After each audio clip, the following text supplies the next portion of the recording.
Quelqu'un m'a envoyé une vidéo de Camille Makosso dans laquelle il s'adressait aux Ivoiriens, présentant les choses d'une façon fallacieuse, en essayant de nuancer pour égarer volontairement les gens. D'entrée de jeu, je vais préciser quelque chose. La paix, là, elle n'a pas de prix. Et nous avons tous intérêt à nous battre pour la paix. Mais un homme, quand tu lui arraches tout, jusqu'à sa dignité, il n'a plus rien à perdre. Vous voyez, on fait l'historique. D'abord, les relations entre la Côte d'Ivoire et le Mali. Vous avez écouté l'audio de l'échange téléphonique entre Alassane Ouattara et Boubou Cissé, l'ex-premier ministre malien. Un audio dans lequel l'ex-premier ministre, on pouvait le voir, ne se contentait pas de se réfugier en Côte d'Ivoire. Non, au contraire, il priait pour le chaos au Mali. Il priait pour que les fonctionnaires ne puissent plus être payés. Un audio dans lequel Alassane, malgré son âge, insultait les dirigeants maliens comme des enfants. Au-delà de Boubou Cissé, plusieurs autres acteurs maliens qui priaient pour le chaos du Mali ont trouvé refuge en Côte d'Ivoire. Refuge de financement en Côte d'Ivoire. Ça, on vient au Burkina.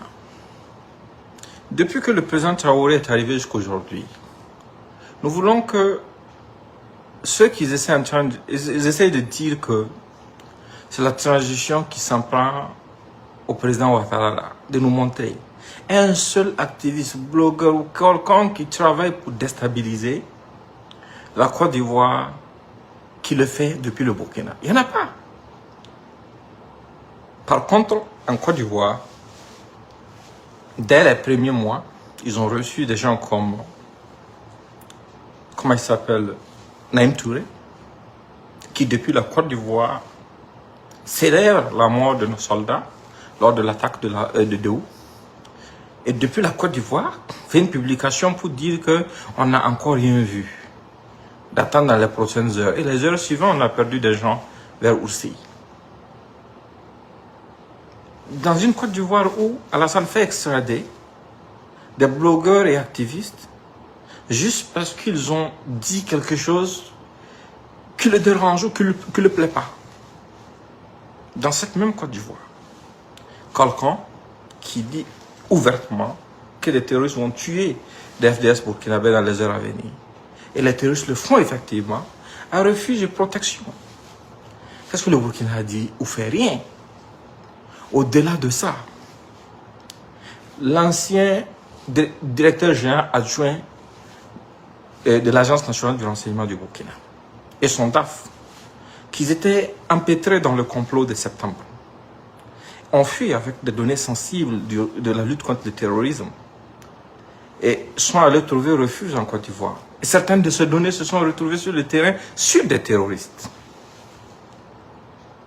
Un pays frère peut faire ça? On passe là-bas, on arrive au niveau du Niger. Depuis que la crise a commencé au Niger, Alassane a pris plus position pour Bazoum plutôt que pour le peuple nigérien, en poussant pour des sanctions inhumaines et en essayant de les justifier, et en promettant l'enfer aux Nigériens, en prenant l'engagement publiquement d'envoyer un bataillon au Niger pour installer Bazoum. Au-delà du bataillon, il montrait fièrement, dans une de ses interventions, la vidéo est encore disponible, quand au Niger, rien ne va, à la banque même, les gens ne peuvent pas avoir plus de 10 000, l'électricité est coupée, mais ce n'est pas de leur faute, c'est la faute aux militaires. Mais écoutez, c'est grave ça. Comment on peut être inhumain jusqu'à ce point et espérer que les gens te respectent? C'est la même chose contre laquelle beaucoup d'acteurs sont en train de lutter dans la bande de Gaza. Les gens ont dit qu'ils sont opposés au Hamas. Mais il n'est pas question d'affamer les populations civiles de Gaza juste parce qu'on est contre le Hamas ou bien parce qu'on veut atteindre le Hamas. C'est ça la propagande de beaucoup de gens. Et ce sont ces mêmes acteurs qui vont venir en Afrique, chez vos frères, chez vos voisins, imposer des sanctions inhumaines.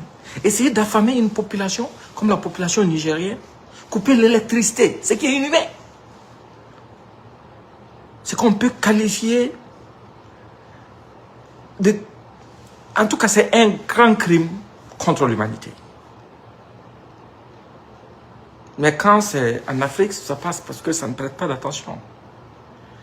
Ça, c'est pour dire aux Ivoiriens, vous savez, il n'y a pas de nouveaux Ivoiriens, il n'y a pas de nouveaux Burkinabés, il n'y a pas de nouveaux Nigériens, il n'y a pas de nouveaux Maliens. Ce sont les mêmes personnes qui ont soutenu les anciens régimes qui sont encore là. Et les relations entre les peuples transcendent les relations entre dirigeants. Parce que nos peuples sont intimement liés. Alassane même est le fruit de cette relation, de cette proximité entre la Côte d'Ivoire et le Burkina. Puisque lui-même, il est né au Burkina. Il est allé aux États-Unis étudier avec une bourse burkinabé. C'est aujourd'hui les mêmes acteurs qui essaient d'insinuer que quoi? Le Burkina, le Niger, le Mali, aujourd'hui, sont victimes de la manipulation orchestrée par des gens comme Alassane qui ont mal interprété les choses et qui donnent une mauvaise lecture de la situation à d'autres acteurs. Et ces acteurs, à cause de la russophobie en eux, écoutent attentivement toutes ces choses et se laissent berner et laissent le terrain libre à toutes les possibilités. Parce qu'aujourd'hui, dans ces pays-là, les gens sont en train de mener une guerre, une lutte de survie. Actuellement, ce n'est pas une lutte de pouvoir ou de domination. Non, non, non, non. Des gens qui vont venir insinuer publiquement pour dire non, vous savez, les Burkinabés, les Nigériens, les Maliens là, sont jaloux de notre mère. Mais écoutez, quelle mère? Il y a des Ivoiriens qui ont laissé leur mère là-bas pour aller vivre en Suisse. Il n'y a pas de mère en Suisse. Comment des gens peuvent insinuer ça? Comment des gens peuvent cultiver les graines de la haine de cette façon et rester impunis juste parce qu'ils sont des supporters de Alassane Dramane Ouattara? Les relations entre nos peuples sont plus vieilles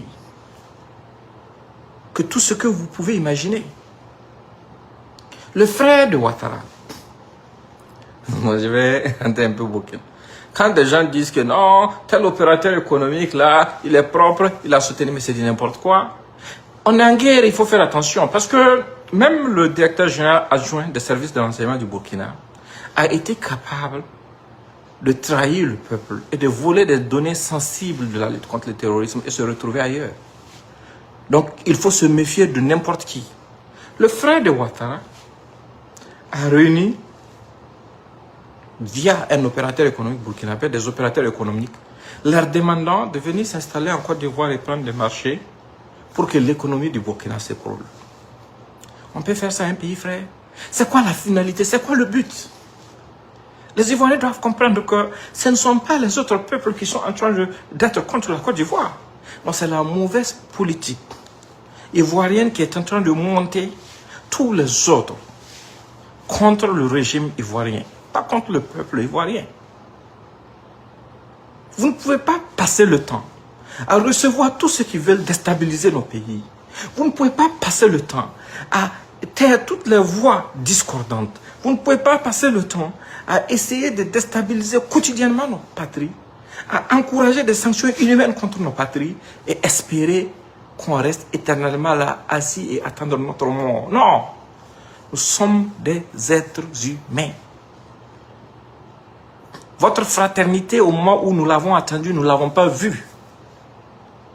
Alassane a peur de quoi? Lui, Alassane, c'est lui qui a négocié la levée du mandat de Guillaume Soro au Burkina. Il l'a négocié avec Roch-Marc Christian Kaboré. C'est le même Guillaume qui l'appelle son fils dans ses interventions. Aujourd'hui, il veut nous faire croire que Guillaume est un monstre. D'accord, si Guillaume est un monstre, on doit avoir peur de lui. c'est qu'on doit avoir plus peur de Ouattara qui dit que c'est son fils. Entre le fils du monstre et le papa monstre, on doit avoir peur de qui?